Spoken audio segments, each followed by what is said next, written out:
আমি engineer Shafat Hossain, biomedical engineer, Mount Adora hospital. আজকের টপিকে আমি অ্যানেস্থেসিয়া মেশিন নিয়ে আলাপ করবো। আমরা যখন anaesthesia with ventilator machine purchase করার সিদ্ধান্ত নেই, তখন আমরা কোন কোন স্পেসিফিকেশনগুলো ডিমান্ড করবো যে আমাদের এই মেশিনে এই স্পেসিফিকেশনগুলো থাকা লাগবে, কোন ব্র্যান্ডের মেশিনগুলো নিব, মেশিনের মেনটেনেন্স কীরকম হবে, আমরা যখন আফটার সেল সার্ভিসটি কোম্পানির কাছ থেকে কীরকম চাইবো, বিস্তারিত আজকের টপিকে আলাপ করবো।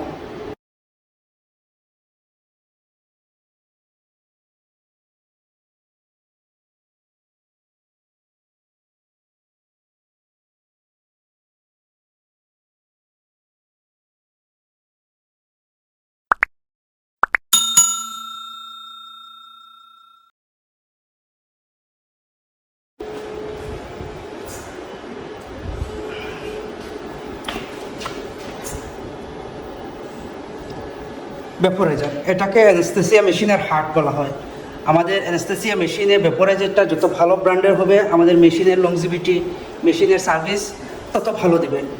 এটা হলো ড্রেগারের ভেপোরাইজার, যেটা জার্মানের তৈরি। আমরা ভেপোরাইজারগুলো হ্যালোথন অথবা আইসোফ্লুরেন অথবা সেবোফ্লুরেন দিয়ে নিতে পারি, যেটা অ্যাভেলেবল। বাংলাদেশে যেটা অ্যাভেলেবল আমরা ওইটাই নিব, যেহেতু এখন হ্যালোথেন একটু মার্কেটে সহজে পাওয়া যায় না। আমাদের উচিত আমরা আইসোফ্লুরেন্সে যাওয়া। তো মেশিন কেনার সময় আমরা কোম্পানির কাছে অবশ্যই চাইবো যে আমাদের যে ভেপোরাইজারটা তারা প্রোভাইড করবে সেটা কোন কোম্পানির এবং মডেল কি।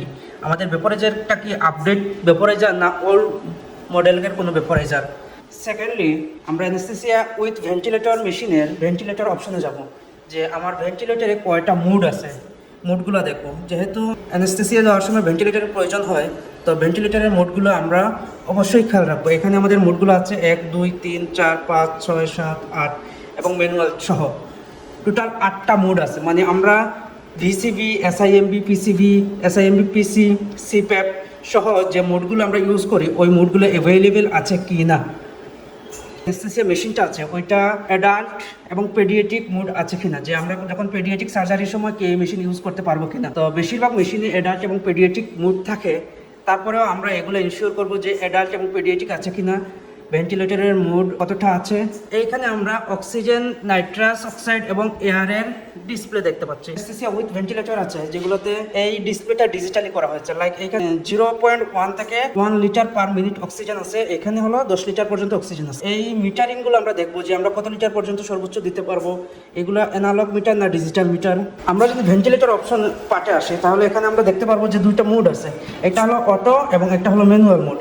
আমরা যখন ম্যানুয়ালি ভেন্টিলেশন দিব, তখন আমরা ম্যানুয়াল মোডটা দিব এবং এখানে ম্যানুয়াল মোডের একটা চিহ্ন দেওয়া আছে এবং এটা অটোমেটিক মোডের চিহ্ন দেওয়া আছে। গুরুত্বপূর্ণ একটা বিষয় যেটা হলো অক্সিজেন সেন্সর। আমাদের মেশিনে কি অক্সিজেন সেন্সর অ্যাভেলেবল আছে, যেটাকে আমরা অক্সিজেন পরিমাপ করতে পারি যে আমাদের সঠিক অক্সিজেন যাচ্ছে কিনা।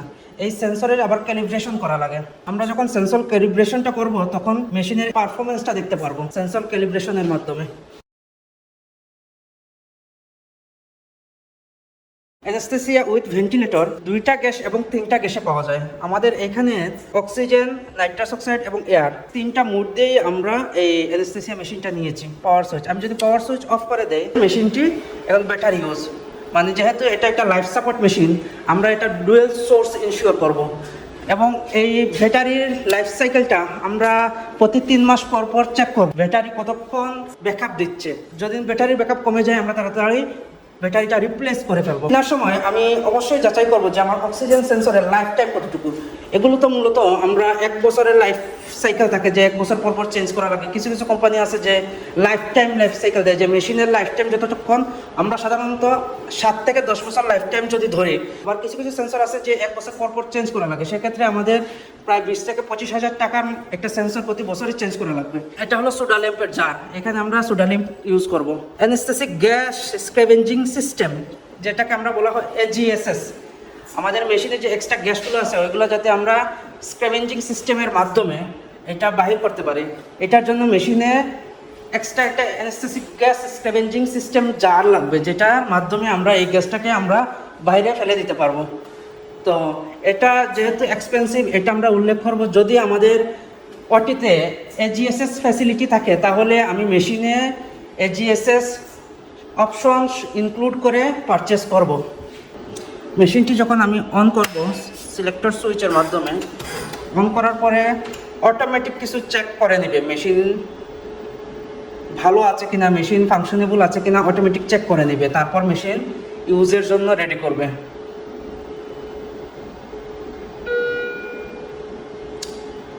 System self check, system self test.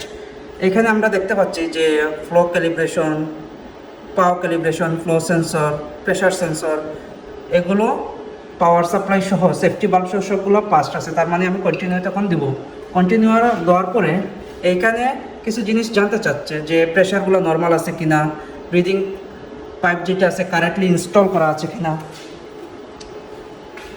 এবং সবগুলো ঠিক থাকলে আমি কন্টিনিউ দেব। কন্টিনিউ দেওয়ার পরে তখন প্রেশার সিস্টেম প্রেশারগুলো চেক করবে।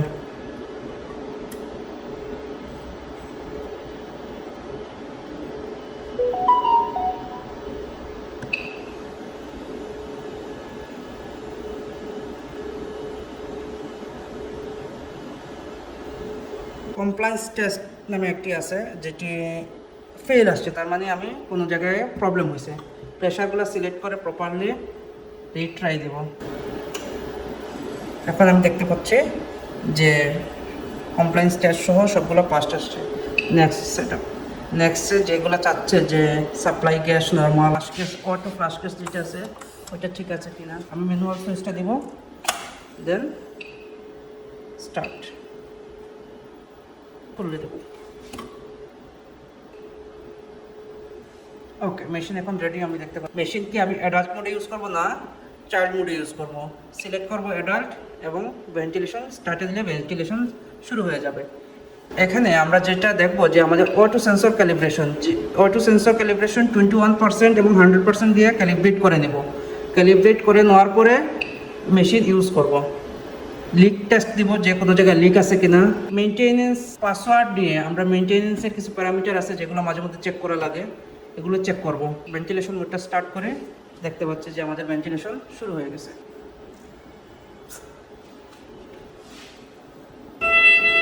এখানে আমরা মনিটর রাখতে পারবো, যে মনিটরের মাধ্যমে আমরা SpO2 BP এগুলো মনিটরিং করব। APL valve, adjustable pressure limiting valve, এবং এইখানে একটি গ্রাফের মাধ্যমে আমরা দেখতে পাচ্ছি একটা সিলেক্টর সুইচ আছে, এবং আমরা যেই দিক দিয়ে এটা সিলেক্ট করব ওই দিক দিয়ে ফাংশনগুলো কাজ করবে। এটা হলো গিয়া সিঙ্গেল সার্কিট, একটা হলো ডাবল সার্কিট।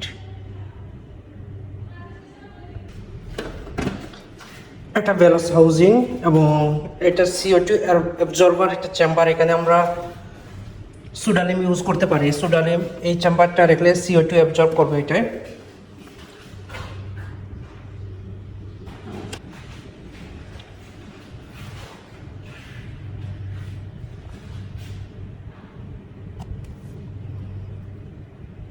এটা রোটামিটার অক্সিজেন এবং নাইট্রাসের। আমরা অক্সিজেন এই পাশে দেখতে পাচ্ছি 0.1 থেকে 1 লিটার, এবং এই পাশে 1.2 থেকে 10 লিটার পর্যন্ত আমরা ডেলিভারি দিতে পারবো। এটা হলো লিটার পার মিনিট, এবং এদিক দিয়ে নাইট্রাস সেম একইভাবে। এখানে আমরা ডুয়েল মনিটরিং সিস্টেমটা দেখতে পাচ্ছি, ডুয়েল মিটার লাগানো। এগুলো হলো সেন্ট্রাল অক্সিজেন এবং নাইট্রাসের, এই দুটো হলো গিয়ে সিলিন্ডারের। আমরা যখন সিলিন্ডার অক্সিজেন এবং নাইট্রাস কানেকশন দিব তখন এইখানে প্রেশার দেখাবে। এখন বর্তমানে আমাদের সেন্ট্রালি আছে, তাই সেন্ট্রালি আমরা দেখতে পাচ্ছি।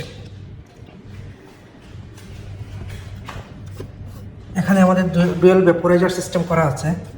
তো এটা ইন্টারলক সিস্টেম, একসাথে দুইটা ভেপোরাইজার কখনোই অন হবে না। আমরা হ্যালোজেন অথবা আইসোফ্লোরেন যে কোনো একটি একই টাইমে ব্যবহার করতে পারবো।